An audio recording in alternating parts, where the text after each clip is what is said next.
Hi, ഞാൻ അദീം. ഈ video കാണുന്ന നിങ്ങളോട് എനിക്ക് ഫസ്റ്റ് പറയാനുള്ളത് ഇപ്പോൾ ലേറ്റസ്റ്റ് ആയിട്ട് ആപ്പിൾ iOSൻ്റെ 17 അപ്ഡേറ്റ് പുറത്തുവിട്ടിട്ടുണ്ട്. ആ ഒരു അപ്ഡേറ്റ് നിങ്ങളുടെ ഫോണിൽ ചെയ്യാണ്ടിരിക്കുകയായിരിക്കും നല്ലത്. അങ്ങനെ iOSൻ്റെ 17 അപ്ഡേറ്റ് ചെയ്തതിന് ശേഷം പല ആളുകളുടെ ഫോണും കംപ്ലൈൻ്റ് ആയിട്ടുണ്ട്. സപ്പോസ് നിങ്ങൾ iOS 17 അപ്ഡേറ്റ് ചെയ്തതിന് ശേഷം നിങ്ങളുടെ ഫോണും കംപ്ലൈൻറ്റ് വന്നിട്ടുണ്ടെങ്കിൽ അത് എങ്ങനെ സോൾവ് ചെയ്യാമെന്നും ഈ ഒരു വീഡിയോയിൽ നമ്മൾ ഡീറ്റെയിൽ ആയിട്ട് പറയുന്നുണ്ട്. അപ്പോൾ നിങ്ങൾ ഈ ഒരു വീഡിയോ അവസാനം വരെയായിട്ട് കാണുക. ഇതിന് മുമ്പ് iOSൻ്റെ 16 അപ്ഡേറ്റിന് ശേഷം iPhone 13 Pro, 13 Pro Max, iPhoneൻ്റെ 14 series എല്ലാം ഡിസ്പ്ലേ വൈറ്റ് അല്ലെങ്കിൽ ഗ്രീൻ സ്ക്രീൻ ആയിട്ട് മാറുന്ന ഒരു ഇഷ്യൂ വന്നിട്ടുണ്ടായിരുന്നു. ഈ ഒരു ടോപ്പിക്കിനെ കുറിച്ച് നമ്മൾ ആൾറെഡി യൂട്യൂബിൽ ഷോർട്ട് വീഡിയോ ആയിട്ടും ഫുൾ വീഡിയോ ആയിട്ടും നമ്മൾ ചെയ്തിട്ടുണ്ട്. ആ വീഡിയോസിൻ്റെ ഒക്കെ കമൻറ്റ് സെക്ഷനിൽ നോക്കുകയാണെങ്കിൽ ഈ ഒരു ഇഷ്യൂ എല്ലാവർക്കും വരുന്നുണ്ട്.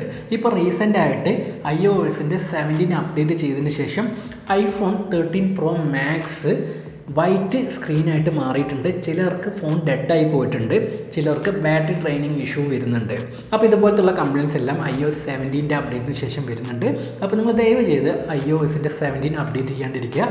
16 ആണ് നിങ്ങളിതിൽ കിടക്കുന്നതെങ്കിൽ 16ഉം അപ്ഡേറ്റ് ചെയ്യാണ്ടിരിക്കുക. സപ്പോസ് നിങ്ങൾ അപ്ഡേറ്റ് ചെയ്ത് കഴിഞ്ഞിട്ട് നിങ്ങൾക്ക് ഇതുപോലത്തെ ഒരു ഇഷ്യൂ വരികയാണെങ്കിൽ എന്ത് ചെയ്യണം എന്നുള്ള കാര്യം ഇനി ഞാൻ പറഞ്ഞുതരാം. ഫസ്റ്റ്, വാറൻറ്റി ഉള്ള ഫോണാണെങ്കിൽ നമുക്ക് പേടിക്കേണ്ട ആവശ്യമില്ല. ആപ്പിളിൻ്റെ സർവീസ് സെൻറ്ററിൽ പോയി കൊടുത്തു കഴിഞ്ഞാൽ നമുക്ക് ഫ്രീ ആയിട്ട് റീപ്ലേസ്മെൻറ്റ് കിട്ടുന്നതാണ്. ഫിസിക്കൽ ഡാമേജ് അല്ലെങ്കിൽ ലിക്വിഡ് ഡാമേജ് നിങ്ങളുടെ ഫോണിൽ ഉണ്ടെങ്കിൽ ഒരിക്കലും വാറൻറ്റി ക്ലെയിം ചെയ്ത് കിട്ടുന്നതല്ല. അത് നിങ്ങൾ പ്രത്യേകം നോട്ട് ചെയ്ത് വെക്കണം. സപ്പോസ് നിങ്ങളുടെ ഫോണിൻ്റെ വാറൻറ്റി കഴിഞ്ഞിട്ടുണ്ടെങ്കിലും ആപ്പിളിൻ്റെ ഭാഗത്തു നിന്ന് നിങ്ങൾക്ക് ഫ്രീ ആയിട്ട് റീപ്ലേസ്മെൻറ്റ് കിട്ടുന്നതാണ്. ഇതിനായിട്ടുള്ള കണ്ടീഷൻസ് എന്താണെന്ന് വെച്ചാൽ ഫിസിക്കലായിട്ടുള്ള ഡാമേജസോ അല്ലെങ്കിൽ ലിക്വിഡ് ഡാമേജോ നിങ്ങളുടെ ഫോണിൽ ഉണ്ടാകാൻ പാടില്ല. നിങ്ങളുടെ ഫോണിൽ ഈ ഒരു ഇഷ്യൂ വന്നിട്ടുണ്ടെങ്കിൽ നിങ്ങൾ ഡയറക്റ്റ് സർവീസ് സെൻറ്ററിൽ കോൺടാക്ട് ചെയ്യുക. അപ്പോൾ അവർ എന്താണ് പറയുന്നത് നോക്കിയിട്ട് വേണം ഇനി അടുത്ത സ്റ്റെപ്പിലോട്ട് പോകാൻ. മേ ബി നിങ്ങൾ ഡയറക്റ്റായിട്ട് ആപ്പിളിൻ്റെ സർവീസ് സെൻറ്ററിലോട്ട് ഫോൺ കൊണ്ടുപോയി കൊടുക്കുമ്പോൾ തന്നെ ചിലപ്പോൾ റീപ്ലേസ് ചെയ്ത് തരാനുള്ള ചാൻസ് ഉണ്ട്. സപ്പോസ് ആപ്പിളിൻ്റെ സർവീസ് സെൻറ്ററിൻ്റെ ഭാഗത്തു നിന്ന് റീപ്ലേസ്മെൻറ്റ് ചെയ്ത് തരില്ല എന്ന് പറയുകയാണെങ്കിൽ നിങ്ങൾ അടുത്തായിട്ട് ചെയ്യേണ്ടത് ആപ്പിളിൻ്റെ സപ്പോർട്ടുമായിട്ട് കോൺടാക്ട് ചെയ്തിട്ട് നിങ്ങളുടെ ഇഷ്യൂ പറയാം. ഒട്ടുമിക്ക ആപ്പിളിൻ്റെ സർവീസ് സെൻറ്ററും ആപ്പിൾ ഡയറക്റ്റായിട്ടല്ല റൺ ചെയ്യുന്നത്. അതുകൊണ്ട് തന്നെ ആ സർവീസ് സെൻറ്റേഴ്സിന് ഇൻഡിപെൻഡൻ്റ് ആയിട്ട് ഒരു ഡിസിഷൻ എടുക്കാൻ വേണ്ടി സാധിക്കുന്നതല്ല. അതിന് വേണ്ടിയിട്ടാണ് ആപ്പിളിൻ്റെ സപ്പോർട്ടുമായിട്ട് കോൺടാക്ട് ചെയ്യണമെന്ന് പറയാനുള്ള കാരണം. അങ്ങനെ ആപ്പിളിൻ്റെ സപ്പോർട്ടിൽ കോൺടാക്ട് ചെയ്തിട്ടെല്ലാം ഡിസ്പ്ലേ ഫ്രീ ആയിട്ട് റീപ്ലേസ് ചെയ്ത് കൊടുത്തിട്ടുണ്ട്.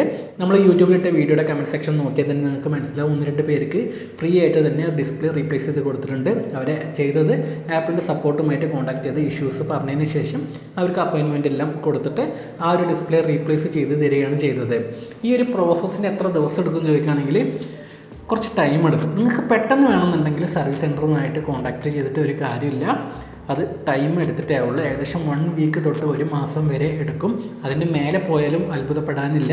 കാരണം അതിൻ്റെ പ്രൊസീജിയർ അങ്ങനെയാണ് വരുന്നത്. ഇനി നിങ്ങൾക്ക് ഫോൺ പെട്ടെന്ന് റിപ്പയർ ചെയ്ത് കിട്ടണമെന്നുണ്ടെങ്കിൽ നിങ്ങൾ തേർഡ് പാർട്ടി സർവീസ് സെൻറ്ററുമായിട്ട് തന്നെ കോൺടാക്ട് ചെയ്യേണ്ടി വരും. അങ്ങനെ തേർഡ് പാർട്ടി സർവീസ് സെൻറ്ററിൽ കൊടുത്തിട്ട് നിങ്ങൾ പിന്നീട് ആപ്പിളിൻ്റെ സർവീസ് സെൻറ്ററിലോട്ട് പോകുമ്പോൾ നിങ്ങൾക്ക് ഫ്രീ റീപ്ലേസ്മെൻറ്റ് കിട്ടില്ല.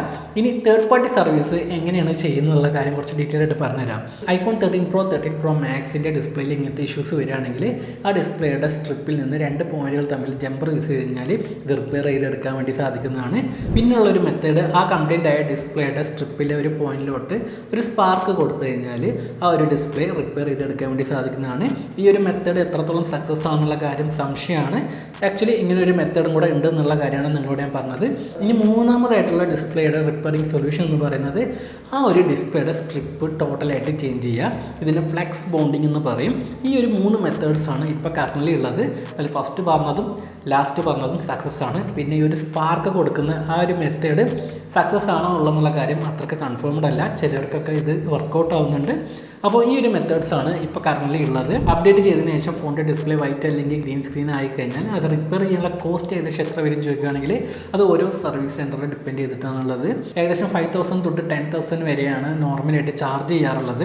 അത് ഓരോ സർവീസ് സെൻറ്ററിനനുസരിച്ചായിരിക്കും പ്രൈസിങ് വരുന്നത്. ഇതിൻ്റെ റിപ്പയറിങ് ഇങ്ങനെയാണെന്ന് പറയുമ്പോൾ സിമ്പിളായിരിക്കും, പക്ഷേ ചെയ്യാൻ അതിൻ്റേതായ ബുദ്ധിമുട്ടുകളൊക്കെ ഉണ്ട്.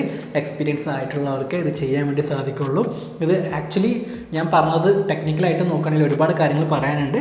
നോർമലായിട്ട് എങ്ങനെയാണ് ചെയ്യുന്നത് ആ കാര്യങ്ങളാണ് നിങ്ങളോട് പറഞ്ഞിട്ടുള്ളത്, ഈ ഒരു 3 മെത്തേഡ്. അപ്പോൾ ഈ ഒരു വീഡിയോയിൽ നിങ്ങൾക്ക് ഏകദേശം കാര്യങ്ങൾ മനസ്സിലായിട്ടുണ്ടാകുമെന്ന് പ്രതീക്ഷിക്കുന്നു. അപ്പോൾ ഇനിയും ഇതിനെക്കുറിച്ച് എന്തെങ്കിലും നിങ്ങൾക്ക് ഡൗട്ട്സ് ഉണ്ടെങ്കിൽ നിങ്ങൾ കമൻറ്റ് ചെയ്ത് ചോദിക്കുക.